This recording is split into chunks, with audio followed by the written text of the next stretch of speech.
Maraming po salamat for joining us today. So excited to bring the Word of God today. Alam kong busog na kayo sa lunch nyo kanina, pero bubusugin pa rin tayo ng Panginoon sa kanyang mga salita. Sabi nga po ng ating Panginoong Jesus, the man shall not live by bread alone, but we are sustained by the Word of God. So how many among you are ready to receive the Word of God today? Hallelujah. Let us pray. Panginoon, salamat po. Samahan niyo po kami maging practical kapag pakinabang ang mensahe niyo sa amin. Ikaw, Panginoon, ang manguna. Ikaw ang aming makilala. Napakabuti mo. Ito po ang aming panalangin sa matamis na pangalan ni Jesus. Amen. Amen. Let's open up our Bibles to Matthew 19:26 first. Matthew 19, verse 26. Okay, Matthew 19, verse 26. Matthew 19:26. Everybody read this with me. Jesus looked at them and said, with man, this is impossible, but with God, all things are possible. Sabi mo sa katabi mo, with God, all things are possible. With you, it is impossible. But with God, all things are possible. Year of more. Last week, we talked about more than enough. This week, we are going to talk about more than able. God is more than able.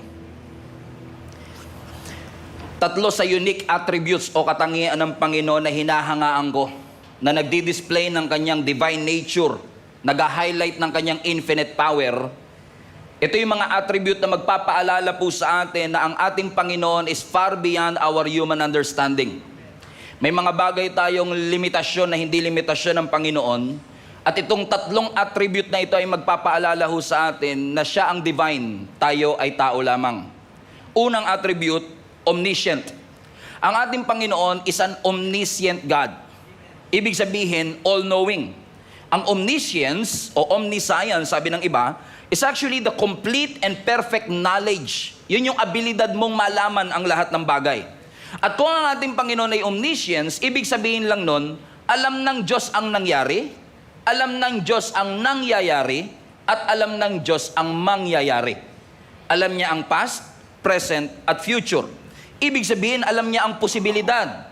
Alam niya ang intensyon ng tao, hindi lang ang kanyang aksyon. Bakit? Ang ating Panginoon is far beyond our understanding.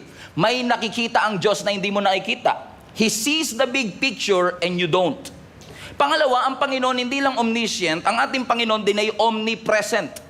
Pag sinabi mong omnipresent or all-present, yan po ang kanyang ability to be present everywhere. Hindi na i-spread out ang kanyang presensya physically, pero yung kanyang presence permeates all of creation. At kung ang ating Panginoon ay omnipresent, ibig sabihin lamang nito, siya ay nagpapaalala sa atin na lagi natin siyang kasama. Ibig sabihin din nito, pinapakita ng Diyos ang kanyang pagiging close sa kanyang creation. So hindi lang siya all-knowing, hindi lang siya omnipresent, ang ating Panginoon din ay omnipotent. Pag sinabi mong omnipotent, all-powerful. So, all-knowing, all-present, all-powerful. Ano ang ibig sabihin ng all-powerful? Yan yung abilidad mong gawin ang lahat ng bagay. Kumbaga, walang imposibleng bagay na hindi kayang gawin ng Panginoon. Meron siyang unlimited power. At yung kanyang omnipotence o yung kanyang pagiging all-powerful ay nag-a-assure po sa bawat isa sa atin na walang problemang mas malaki pa sa kanya. Ang pagiging makapangyarihan ng Panginoon ay nagpapaalala sa atin na wala pong sitwasyon sa mundong ito that is beyond His control. Ibig sabihin din ito, walang pangako na hindi niya kayang tuparin. So kapag sinabi natin God is able, ibig sabihin din nun, He is able to fulfill His promise. Kapag nangako siya, siguradong tutuparin niya. Ibig sabihin, ang pangako ng Lord, sure, kahit pa imposible ang ating sitwasyon. Ano po ang sabi ng Numbers chapter 23 verse 19? God is not mere human.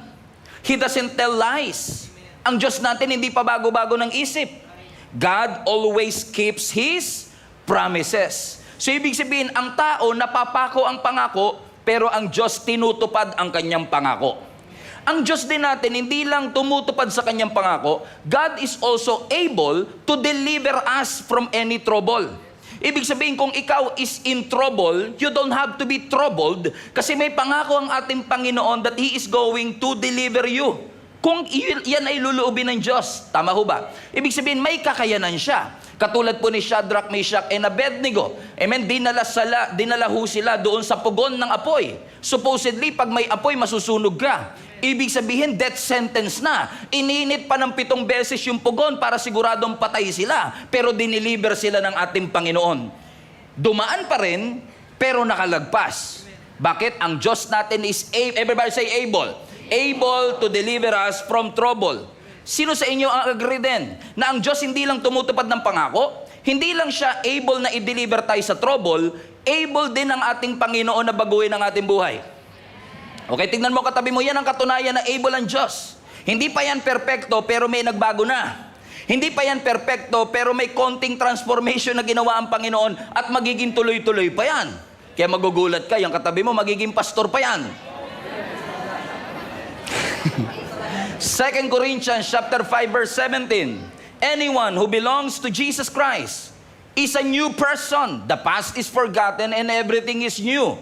Sabi ng New King James Version, if anyone is in Christ, he is a new creation. The old has gone and the new has come. Ibig sabihin, kung ang ating buhay ilalagak natin sa Panginoon at makikipag-isa po tayo sa ating Panginoong Yesus, God is able to transform your life. Yung hindi mo kaya, makakaya mo. Yung maaaring hindi mo napupuntahan, mapupuntahan mo kasi tinatransform ng Diyos ang iyong buhay. After all, yan ang reason kung bakit tayo nagsisimba. Hindi lang para pakainin ang ating isip, magkaroon tayo ng maraming alam para magaling tayo sa debate. Pumupunta tayo sa simbahan kasi gusto nating makilala ng malalim ang Panginoon. Kasi pag nakilala mo ng malalim ang Panginoon, hindi po pwedeng magbago ang iyong buhay. Nagbabago ang ating buhay. So He is able to fulfill His promise. He is able to transform our lives.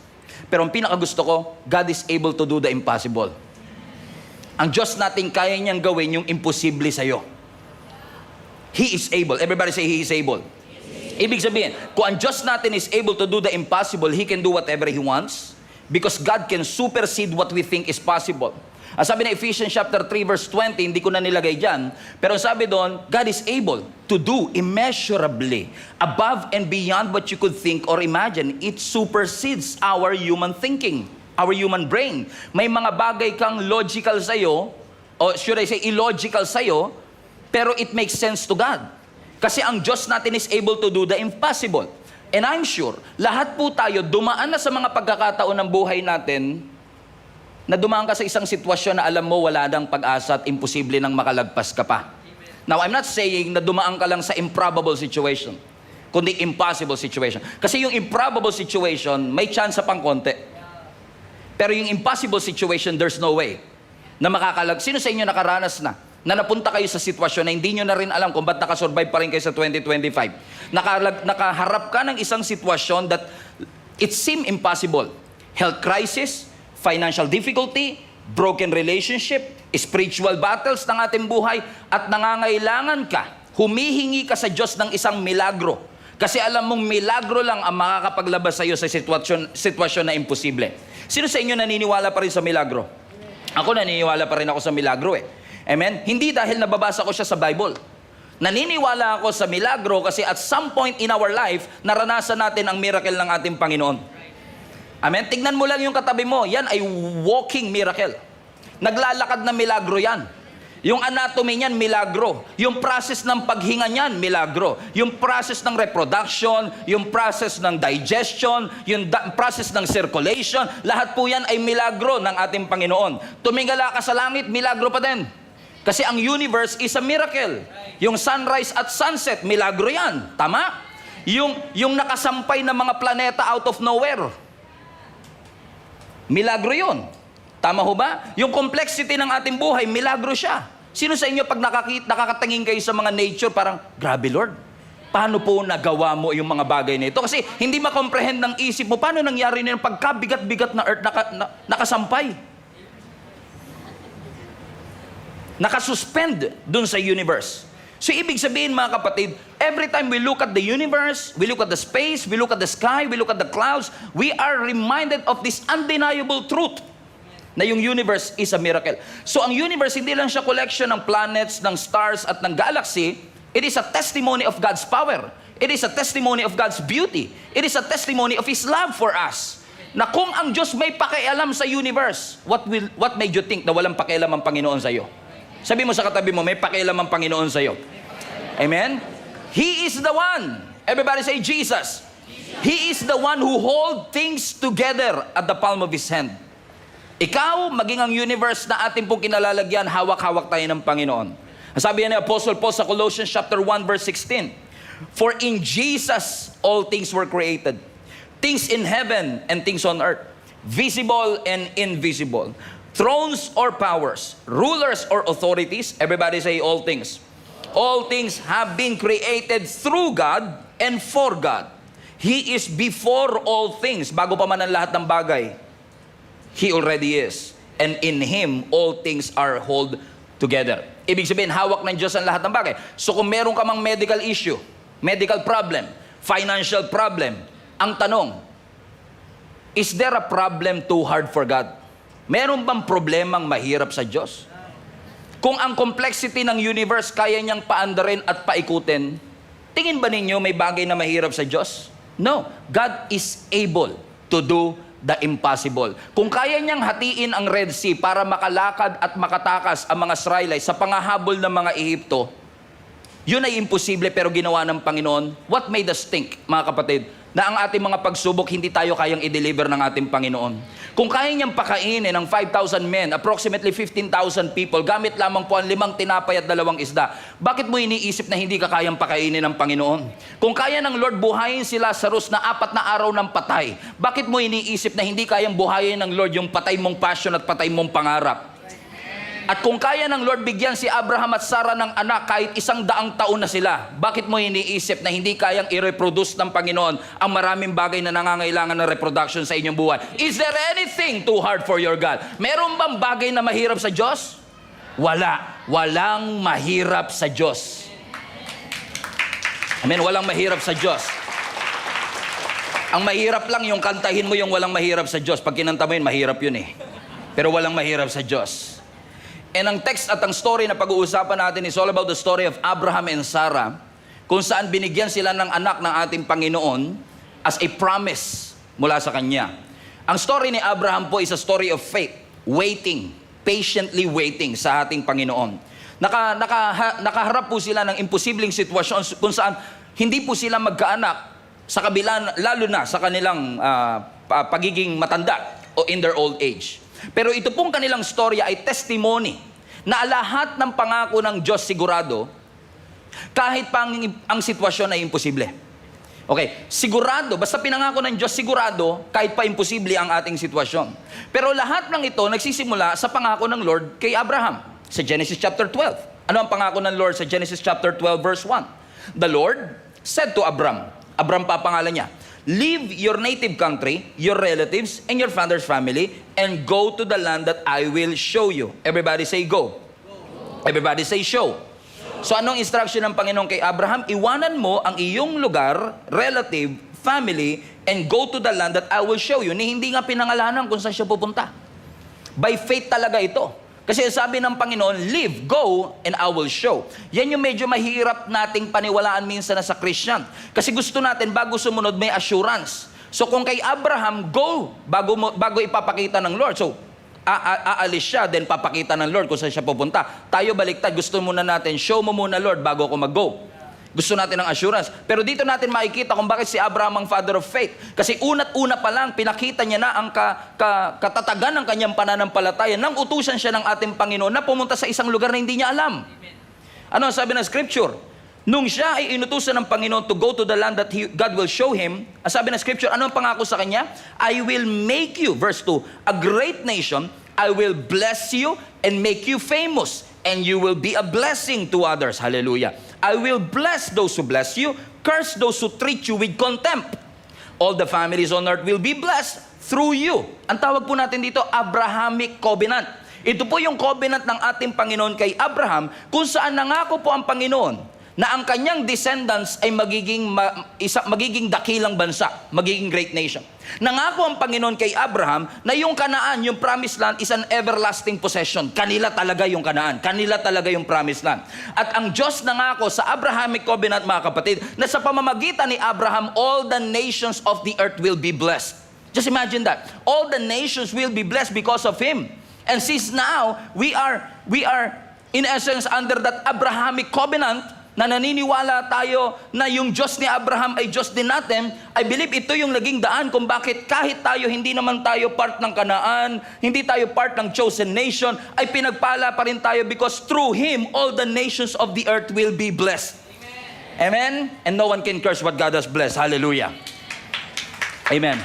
Pero ang pangako ng Panginoon dito, mga kapatid, ano ang sabi ng Scripture? Siya ay magiging ama ng maraming bansa. Paano ka magiging ama ng maraming bansa kung wala kang biological son? At 75 years old, ilang taon po ulit? At 75 years old, nangako ang Panginoon sa kanya, magkakaroon kayo ng anak. Grabe, 75 years old. Kapag nangyari po yan ngayon, 75 years old, ang lalaki, by the way, si Sarah po, yung kanyang asawa, 10 years po ang kanilang gap. So si Sarah, 65. Si Abraham, 75. Pag yung asawa na si Sarah 65 nagkaroon ng anak, baka yung TV Patrol naghahabol ng interview sa kanila. Correct? Ay, pambihira yan. 65 years old. Nagkaanak pa. Correct? Mga kapatid? Amen? It is already an impossible situation.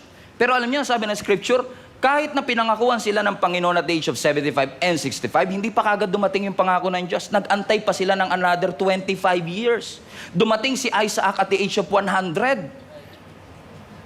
Pwede nang pumila po si Abraham dun sa yung 100,000 po sa mga 100 years old. Amen? Kasi dumating yung pangako at the age of 100 years old. Alam niyo po ba, sa loob ng 25 years na pag-aantay nila, yung kanyang asawang si Sarah, hindi na nakapag-antay, naging impatient na siya. To the point na sinabi niya sa asawa niya, sipingan mo yung servant ko, si Hagar. At nagkaroon sila ng anak. Sino? Si Ishmael. Na ngayon, yun ang dahilan kung bakit ang Islam at ang Christian nag-aaway. Kasi paniniwala nila si Ishmael ang tunay na promised son. Tayo naman naniniwala si Isaac ang tunay na promised son. And it created wars after wars because of that wrong, impatient decision. Kaya sabihin mo sa katabi mo, huwag kang impatient. Magkakagera. Do you understand, mga kapatid? So to cut the long story short, 24 years later, 75 years old na nga ako ang Panginoon, 24 years later, ang sabi ng Scripture, binisita uli siya ng Panginoon. Kasama ang mga anghel, 24 years later. So 75 plus 24,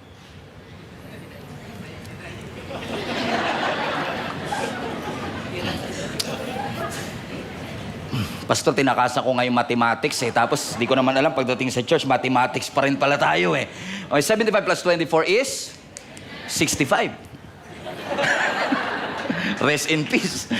75 plus 24 is 99. Imagine niyo to, no? 75 years old, pinangakuan siya ng Panginoon, magkakaanak siya. 65 si Sarah. 24 years later, 99 na si Abraham. 89 na si Sarah. Binisita uli siya ng Panginoon. At alam niyo, ang ginawa ng Panginoon nung binisita siya, look at this. Ni-reassure siya ng Panginoon sa pangako ng Diyos. Ano ang sabi ng verse 9 ng Genesis 18? So, nung nabalitaan ni Abraham na may papuntang visitor sa kanya, inutusan niya si Sarah na maganda ng pagkain. So, pagdating ng visitor, hinahanap ng visitor o ng angel ang kanyang asawang si Sarah. Verse 9, where is Sarah your wife? Ang sabi ng mga visitors. Ang sabi ni Abraham, she's inside the tent. Verse 10, then one of them said, I will return to you about this time next year, and your wife Sarah will have a son. Now listen to me. 75 years old, pinangakuan siya. 24 years later, 99 na siya. Nung dumating yung visitor, pwedeng iniisip niya na, buntis na ba ako?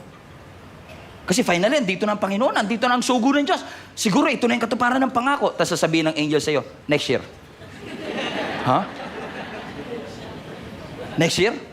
Magkakaroon ka ng anak. Siguro mapupuno yung puso mo ng pagdududa. Pwede mong sabihin, hindi nga nangyari ng 24 years, tas nagsasabi ka, mangyayari in 1 year. Sino sa inyo may mga sitwasyon na ganun sa buhay ninyo that you've waited long enough na wala ka na ng pag-asa? Masyado nang mahaba yung pag-aantay mo, hindi ka na umaasa magkakaasawa ka pa.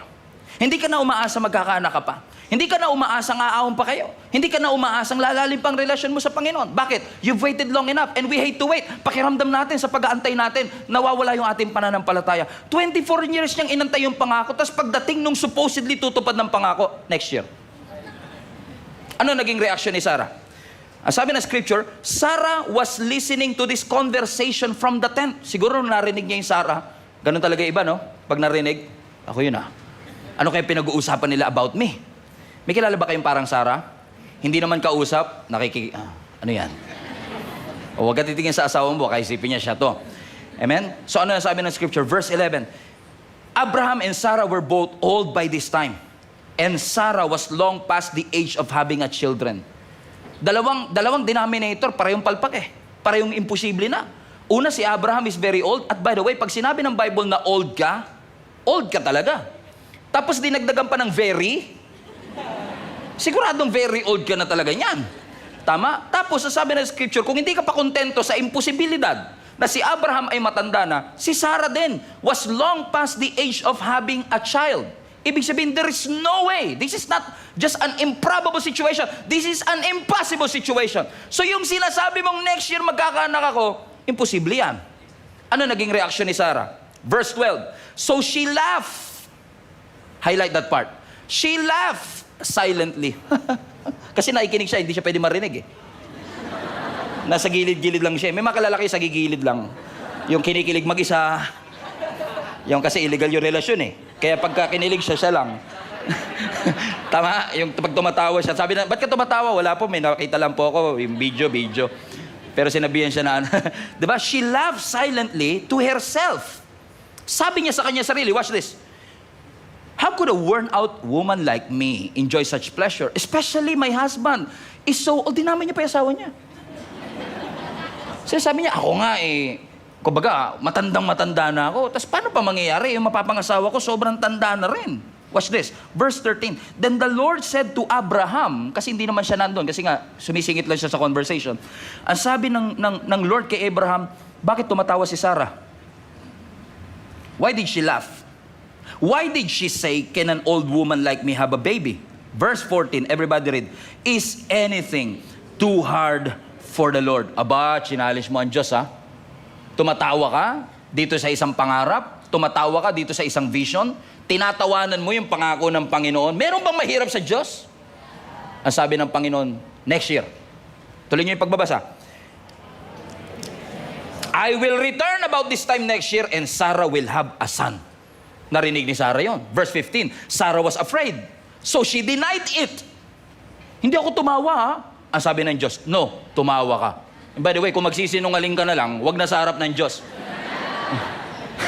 Sabi niya, hindi ako tumawa, silent lang. Kala niya hindi naririnig ng Panginoon yung mga silent na tawa natin, yung silent mocking natin. So tumawa si Sarah with the idea na magkakaroon pa siya ng anak at the age of 90. Pero sa ating Panginoon, hindi. Tinawanan niya yung bagay na ipinangako ng Panginoon. Yung may mga pangyayari sa buhay natin na minsan nakakatawa hanggat hindi pa nangyayari. Alam niyo po ba, kung babalik ako sa 2013 at sasabihin sa akin na yung ating simbahan ay papalaguin ng Panginoon kung paano siya malago ngayon, malamang tinawanan ko yun before. Bigyan ko kayo ng isang example. Noong 2014, 2015 hanggang 2016, nagkakas ako ng vision sa church natin because what I'm seeing today, I've already seen it in a vision many years ago. Pero hindi lahat ng tao naniniwala doon. Hindi lahat ng tao maniniwala sa pangarap na nilagay ng Lord sa puso mo. Hindi lahat ng tao maniniwala sa mga pangakong narinig mo. So, sinishare ko to sa mga leaders ng ating simbahan. Special shout out kay Len Prado Lambikit at kay Jeneline Tolentino Prado. Na nung sinishare ko yung vision, kasi at that point, ang ating po simbahan is about 90 people, 100 people ang umatin in every service. At sabi ko sa ating leadership team, next year, we are going to welcome 200 people to be part of our community. Literal, may mga leaders na natawa sa idea. Sabi siguro ng iba, sa loob nga ng ilang dekada, hindi nangyari. Tapos sasabihin mo, in a span of 1 year, mangyayari yung hindi nangyari sa matagal na panahon. Kasi minsan yung vision nakakatawa, lalo pag wala kang pera. Kasi minsan ang pangako nakakatawa pag nakita mo, imposible ang sitwasyon. Minsan tatawanan mo kasi based on your logical mindset, hindi pwedeng, paano mangyayari magkakanegosyo? Sino sa inyo, ang takang-taka rin kayo kung bakit kayo na-promote? Na kung ikukumpara mo yung sarili mo doon sa iba, mas matyaga sila, mas mataas ang pinag-aralan nila, mas magaganda ang school na pinag-aralan nila, pero pagdating sa promotion, ikaw yung binigyan ng Lord ng pabor? Tapos natatawa ka na lang din eh. Nagiging paniki ka bigla eh, ba't ako? Iba sa inyo, alas 7 pa magigets yan. So she laughed with this idea, and this laugh is a laugh of what? Disbelief. Kasi para kay Sarah, hindi lang to basta improbable. Walang kahit anong slight chance that this could be possible. Ang sabi naman ng Panginoon, meron bang mahirap sa Diyos? Ang tanong, meron bang degree ng difficulty sa Diyos? Wala. Lahat ay equally possible kapag pinakialaman ng ating Panginoon. Mahirap sa'yo, imposible sa'yo, simple sa Kanya. Public service announcement, hindi na-overwhelm ang Diyos. Sabi ng Lord, dami. Walang ganon ang Diyos. Kahit manalangin pa tayong sabay-sabay, hindi siya nai-stress. Isa-isa lang, tahimik lang, hindi na-overwhelm ang Diyos. Ang Diyos din natin, hindi darating sa pagkakataon na masasabihan mo, Lord, try again. Okay, try hard, Lord. Hindi mo masasabihin ng gano'n ng Panginoon. Kasi walang mahirap sa ating Panginoon. Walang degree of difficulty pagdating sa Panginoon. If God can spoke the universe into existence by just one word, kung kaya niyang palabasin ang ilaw gamit lang ang let there be light, bakit mo iniisip na yung problema, yung pagsubok na pinagdadaanan mo, hindi kayang gawin ng Panginoon? May mahirap ba sa Diyos? Yung perception ng hirap sa atin lang yan. Sa Diyos, wala siyang perspective ng hirap. Yung perspective ng hirap, based lang po yan sa ating human limitation. Kaya natin sinasabing mahirap kasi may mga limitasyon tayo. Pero sa Panginoon, wala siya sinasabi, ang hirap. Equally possible ang lahat ng bagay. Sakit ng ulo or cancer. Walang degree of difficulty, sabi ng Lord. Grabe, cancer na to, mas mahirap na to. Hindi ganun ang Panginoon. Ang headache sa human capacity, treatable. Advil. Biogesic. Yung cancer, it is way beyond our ability. It is so complex. Pero sa mata ng Panginoon, pareho lang siya. Walang degree of difficulty. Yung mag-provide ng pagkain sa isang araw, sa isang tatay, posibleng manageable. Magtatrabaho ako, mapapakain ko ang pamilya ko. Correct? Manageable. Pero pakainin mo yung buong bansa for 40 years sa wilderness. Si Lord lang kayang gumawa nun. Pero parehong madali sa Kanya. Kaya ba ng Diyos pahintuin ang bagyo? Imposible sa atin. Pero hindi lang niya kayang pahintuin ang bagyo, kaya niyang paurungin kahit bundok kung gugustuhin niya. Parehong pantay sa Panginoon. Mahirap bang mag-invite ng kaluluwa sa simbahan para sila'y kumilala sa Diyos at maligtas? Challenging yan. May mga taong ayaw sumama sa church. Pero alam niyo kung ano mas imposible? Yung iligtas mo yung buong mundo. Nung mamatay ka sa krus ng Kalbaryo. Yun ang mas imposible. Sino sa inyo kaya niyong lumikha ng bulaklak? Gagawa ka ng bulaklak, sarili mo. Iisipin mo pa lang, this is, wow, mind blown kayo. Sabog isip mo eh. Paano yun? Pero tignan mo ang Panginoon. Lahat ng klase ng bulaklak sa buong mundo, siya nag-design, siya nagdamit, siya nag-isip. So, yung pagdidesign, lahat yun. Nasa isip, sa mata ng Panginoon, smallest to greatest, lahat yun, pantay sa Kanya. Bakit? Wala pong limitasyon ng kapangyarihan ng Diyos. Kasi ang kapangyarihan ng Diyos, absolute. So, minsan tayo, nag-ooperate tayo sa natural, hindi sa supernatural. Kaya minsan, nako-corner tayo ng problema. Pakiramdam natin, ayoko na, suko na ako. Kasi pakiramdam natin, imposible na, wala na akong magagawa. Totoo naman, wala ka na magagawa. Pero laging may magagawa ang Lord. Alam kong may magagawa ang Diyos. Alam kong may magagawa ang Diyos. Kung ako'y magtatapat, sa Kanya'y maglilingkod. Alam kong may magagawa ang Diyos. So when your backs are against the wall, negosyo mo pabagsak, trabaho mong job security tawag mo, hindi na secure, financial downfall, relationship issue, every time, lahat ng mga bagay na yan babagsak, negosyo, career, problema, health, wealth, lahat yan, pag bumagsak yan, paalala ng Lord sa atin yan na wala kang pwede talagang sandigan kahit ano, kundi si Lord. Minsan inaalaw ng Lord na bumagsak yan kasi masyado ka ng dependent dyan eh. Amen? So kung darating yung pagkakataon na yon, gusto tayong i-remind ng Panginoon sa 2025, gusto tayong i-prepare ng Panginoon kasi hindi natin mapipigilan ng bagyo sa ating buhay. Pero maipoposition mo ang sarili mong handa ka pagdating ng mga pagsubok na ito. Paano? Di paniwalaan mong God is in control. Pag dumating ang pagsubok, paano hindi tayo susuko? Paniwalaan mo that nothing happened outside the sovereignty of God. Nothing catches God by surprise. Ang Diyos hindi nasusurpresa. Na parang inaasikaso niya si Pastor Stephen, okay buhay ni Pastor. Ay, sorry, nakalimutan kita, busy ako kay Pastor eh. Hindi nasusurpresa ang Panginoon. Na pag lumapit sa kanya, Lord, hirap na hirap po na po ako. Ay, sorry nakalimutan kita. Walang ganun ang Panginoon. Lahat ng bagay alam ng Diyos. So kung inalaw ng Panginoon na mangyari, hindi ibig sabihin pinabayaan ka niya. Ibig sabihin lang, may nakikita siyang hindi mo nakikita. So even when things seems out of control, nagpapanik ka, nahi-stress ka, hindi mo alam ang gagawin, remember this. God is still in control. Nakakalimutan ni Sarah, teka lang, omnipotent nga pala yung Diyos ko. Yung Diyos ko nga pala, all-powerful, walang bahay bata na hindi kayang pakialaman ng Diyos. Imaginin mo, ang Diyos, hindi niya lang basta nilikha ang mundo. Imaginin niyo, yung likhain lang ng Diyos yung universe at ang mundo. Milagro na yun eh. Tapos isustain mo pa yun? Karamihan sa atin, nag-aral naman ng science, di ba? Bumagal nga lang yung ikot ng earth eh. Trahedya darating sa atin eh. Yung ma-maintain yung ikot na yan, yung revolution, yung rotation na yan, yung ma-maintain yung sunrise to sunset, every year, yung oras na, yung masustain pa lang yan. Kung iniisip mong automatic lahat yan, Brad, kailangan yata magpatingin tayo ng konti, Brad. Somebody must be beyond this one. Somebody must be in control. At kung ang Diyos kaya niyang kontrolin ang ikot at rotation ng mundo, bakit natin iniisip na ang Diyos walang pakialam sa atin? May pakialam po ang Diyos sa iyo. Mahal ka ng Diyos at may pakialam ang Diyos sa iyo. In fact,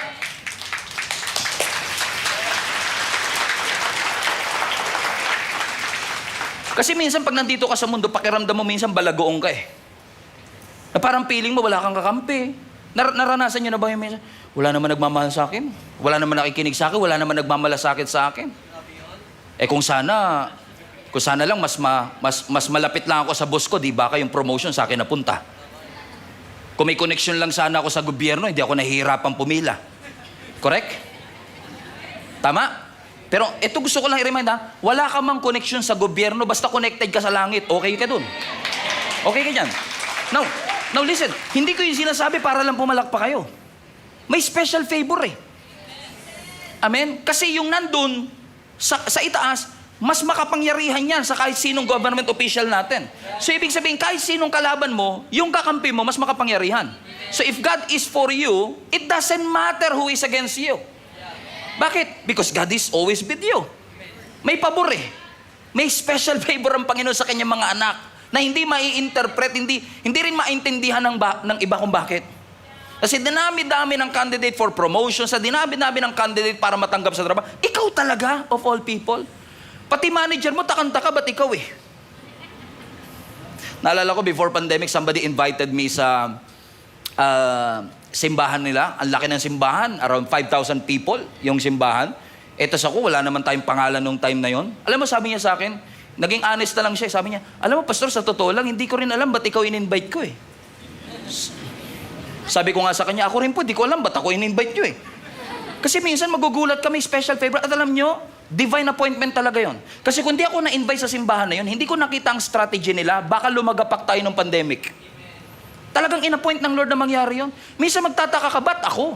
Ba't ako yung binigyan ng Lord ng special favor? Pero hindi mo alam, you have friends in high places. May mga kaibigan ka dun sa kalangitan, at from where God sits, kung saan nakaupo ang Diyos, may mga bagay siyang nakikita na hindi mo nakikita.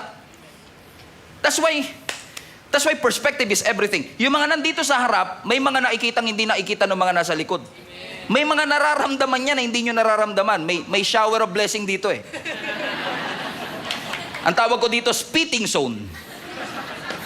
Sila sumasalo lahat ng laway ko. Okay? Amen? They see something that you can see there. It's perspective.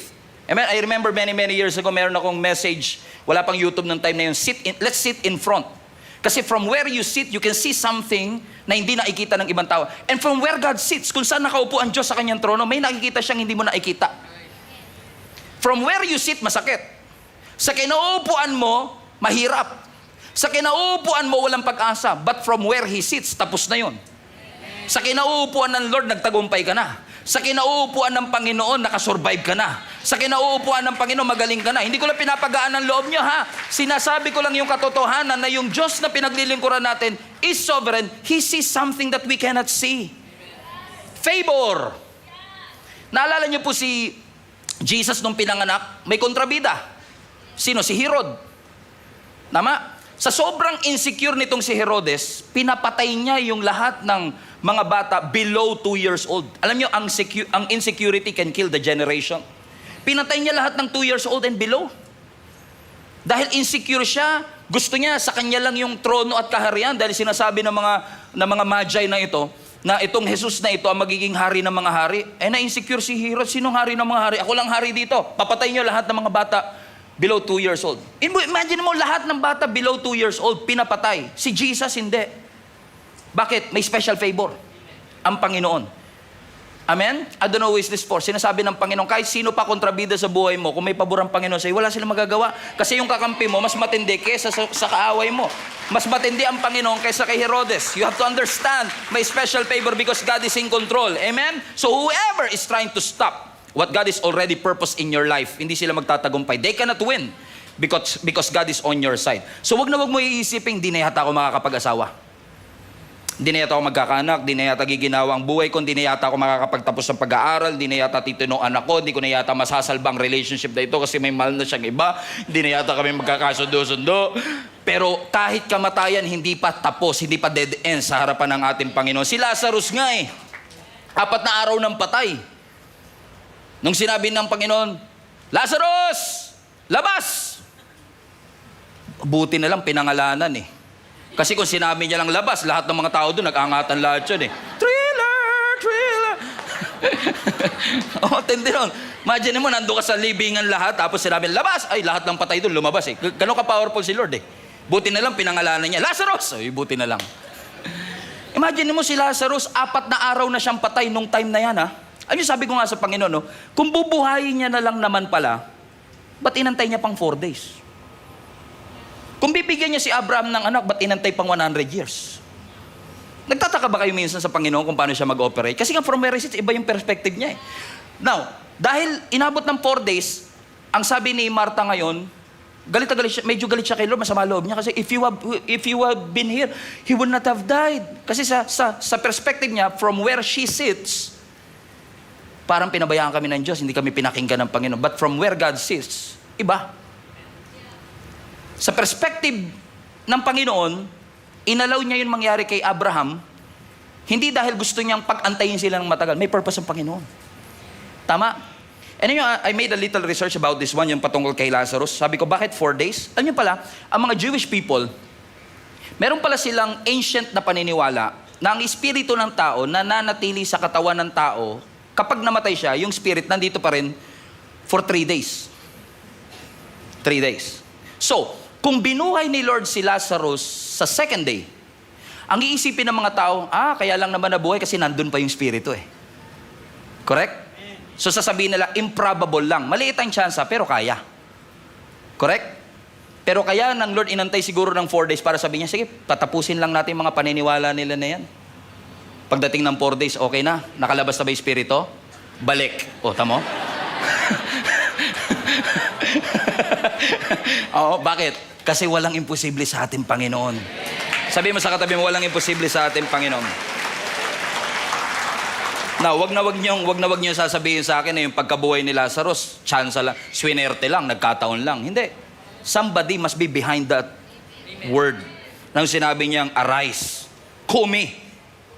Diba? Arise. Bakit? Kasi may kapangyarihan sa salita ng ating Panginoon.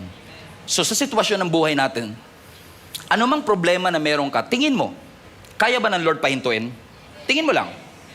Amen? Tamo yung totoong dumadaan sa pagsubok, di maka-amen yan sa totoo lang, kasi mahirap talaga. Pagbaon ka sa utang, mahirap yan. Pag meron kang diagnosis na terminal disease, mahirap po yan. Mahirap yan. Yung mga malakas ang amen, baka hindi pa dumaan pero sa totoo, diba, mahirap. Tama? Namang tanong, kaya bang pahintuin ng Diyos? Kaya niya. Tingin nyo, kaya niyang i-reverse. Kaya. Kaya ng Diyos pabilisin. Kaya niyang pahintuin? So bakit hindi? So kung kaya niya naman pala at hindi niya hininto, ibig sabihin gagamitin niya.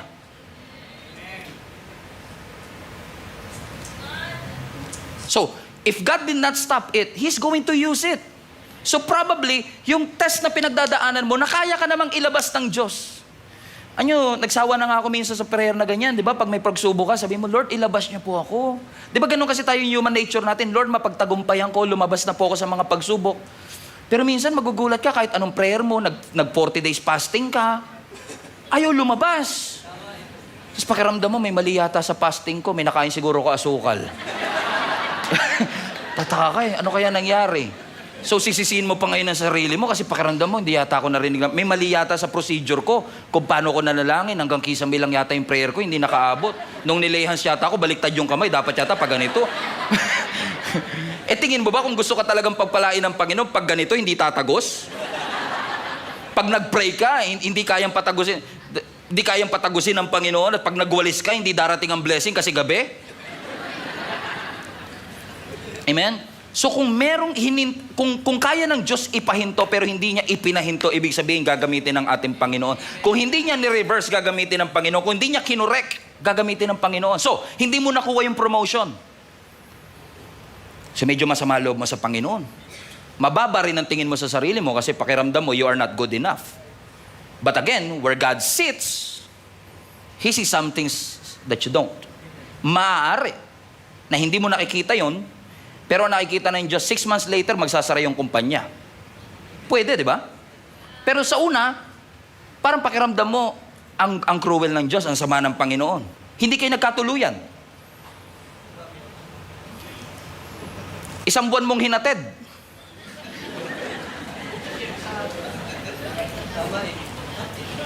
Ngayon, masama loob mo. Heartbroken ka. Tumingin ka sa salamin. Pangit ba ako? Kapalit-palit ba ako? Pinagdududaan mo na kung gaano ka kapogi, gaano ka kaganda. Kasi nga, from where you sit, yung broken heart, ang sakit. But from where God sits, sabi ng Panginoon, in 6 months' time, magkakaroon ng maling desisyon yan. Masasama ka sa maling desisyon. So, sa kinaupuan mo masakit, sa kinaupuan ng Diyos, iniingatan lang kita. Amen? Because from where we sit, medyo masama loob mo sa Diyos kasi hindi na-approve yung business proposal mo. Pakiramdam mo, hindi ka magaling. Pero may nakikita ang Diyos na hindi mo nakikita. Posible na may mga better opportunities na paparating. May mga bagong kumpanyang bubuksan. May mga bagong pintuan na bubuksan ng Panginoon. Amen? Pinaghirapan mo yung pagpunta sa iba't ibang government agency, pumila ka ng pagkahaba-haba para mag-apply ng visa, working visa. Hindi na-approve. Galit na galit ka sa Panginoon. Sabi mo, Lord, ba't di mo hinayaan? Canada is my dream country. Kung talagang mahal mo ako, di dapat papadala mo ako dito.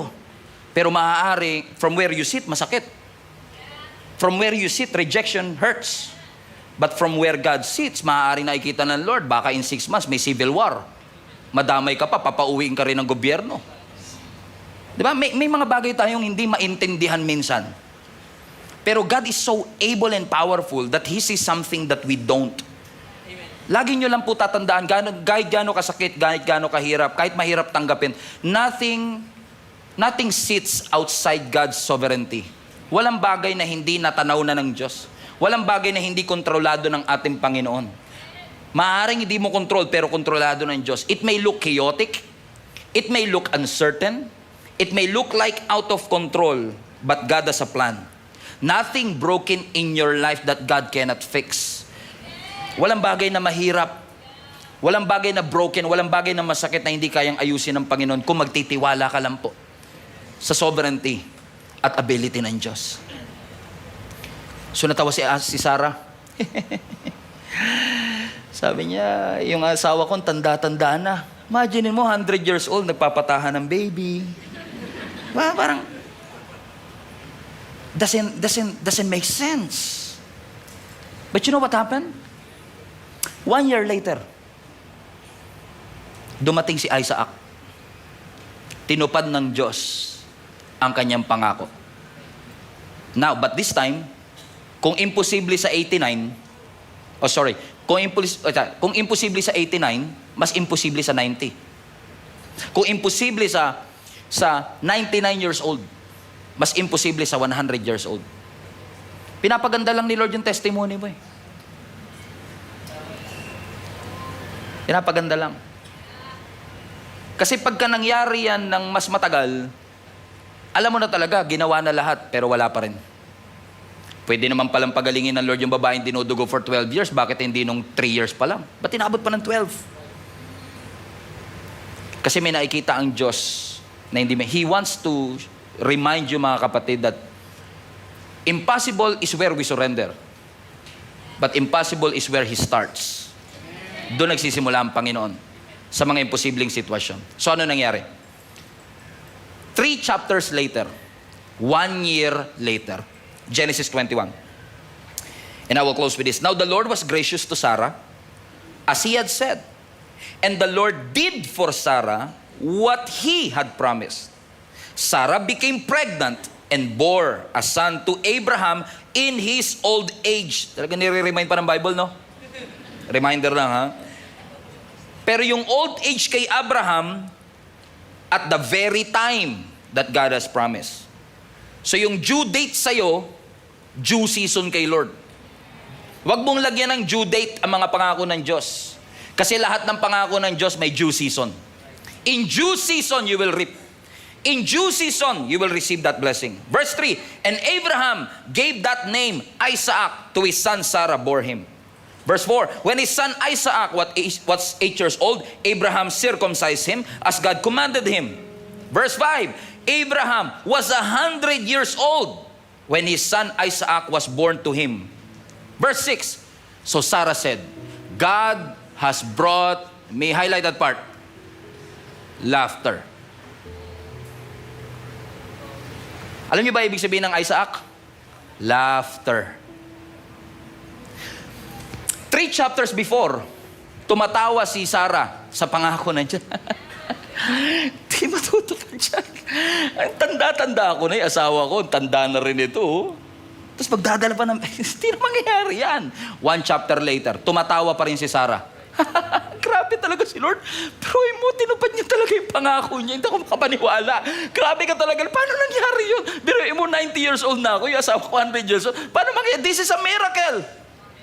So from a laugh of disbelief to a laugh of amazement. Now, she was not laughing kasi nagdududa pa siya. She was laughing kasi tumatawa siya nung nangako ang Panginoon. Hindi siya makapaniwalang kayang tuparin ng pangako yung kanya, ng Diyos yung kanyang pangako. And watch this. Balik mo anak. Doon sa Genesis 18, dyan lang ha. Doon sa Genesis 18, tahimik siyang tumatawa. Dito sa Genesis 21, tinawag niya pa lahat. Sabi niya, pakinggan niyo ako. This is a true story. Yung tawa niya ngayon, broadcast na. Yung tawa niya ngayon, ini-invite niya na yung lahat kasi this is now a sign of miracle. This laughter is not a laughter of disbelief. This is a laughter of what?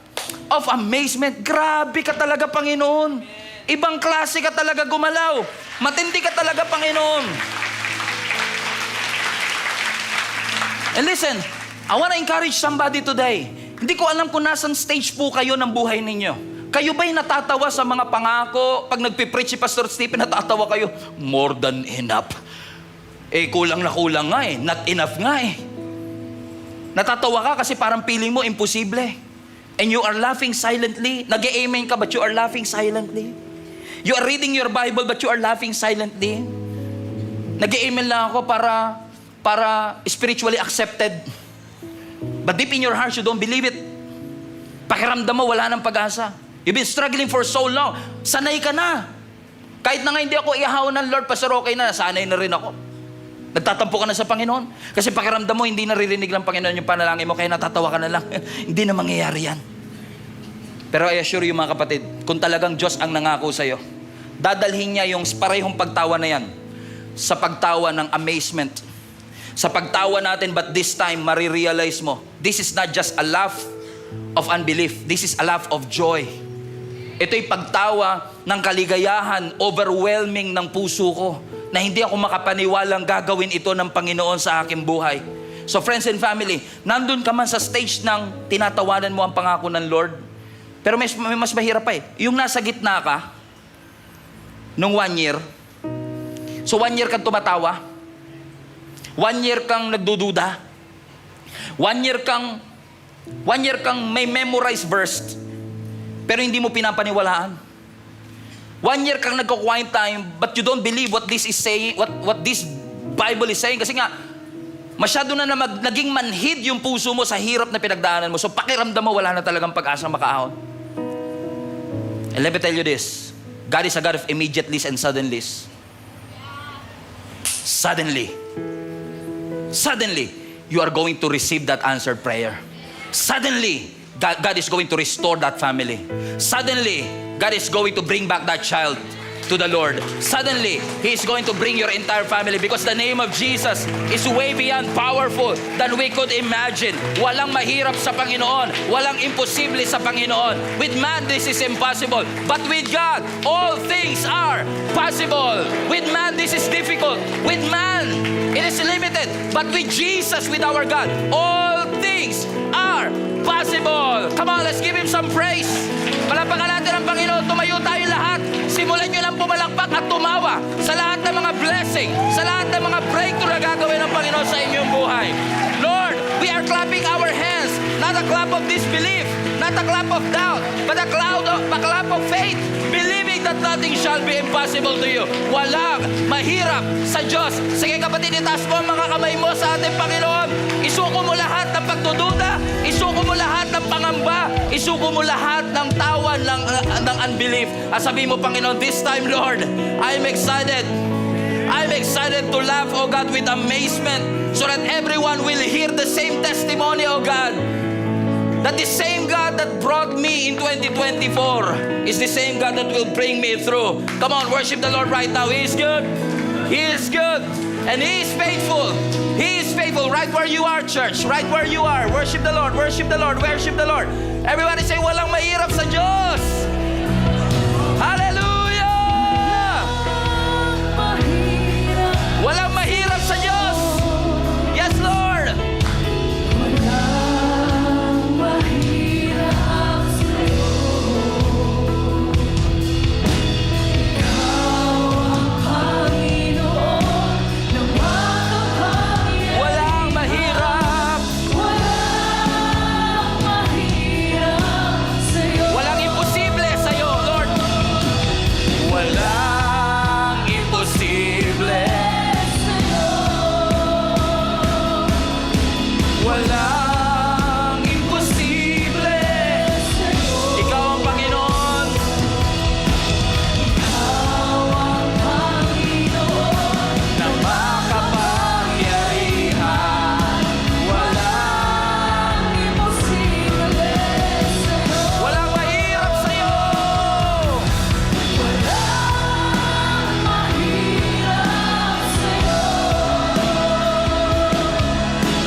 Mga kapatid, higit pa sa ating kailangan. Hallelujah, Lord. Higit sa aking kailangan,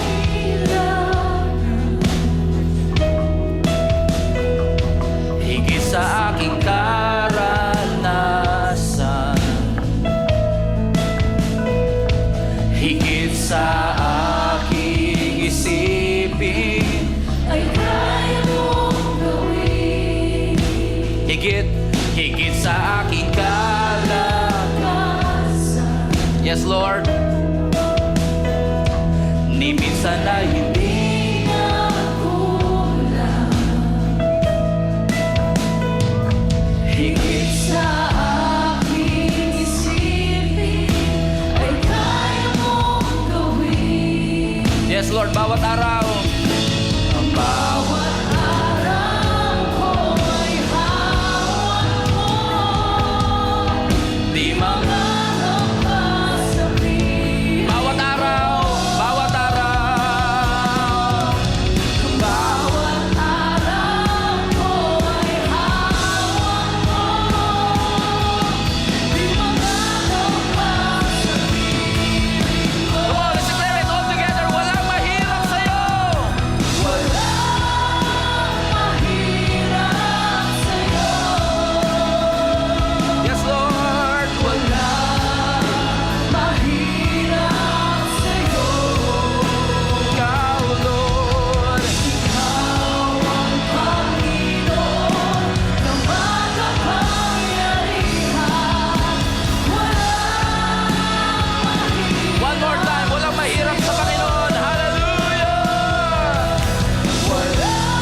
Ikaw ang Panginoon.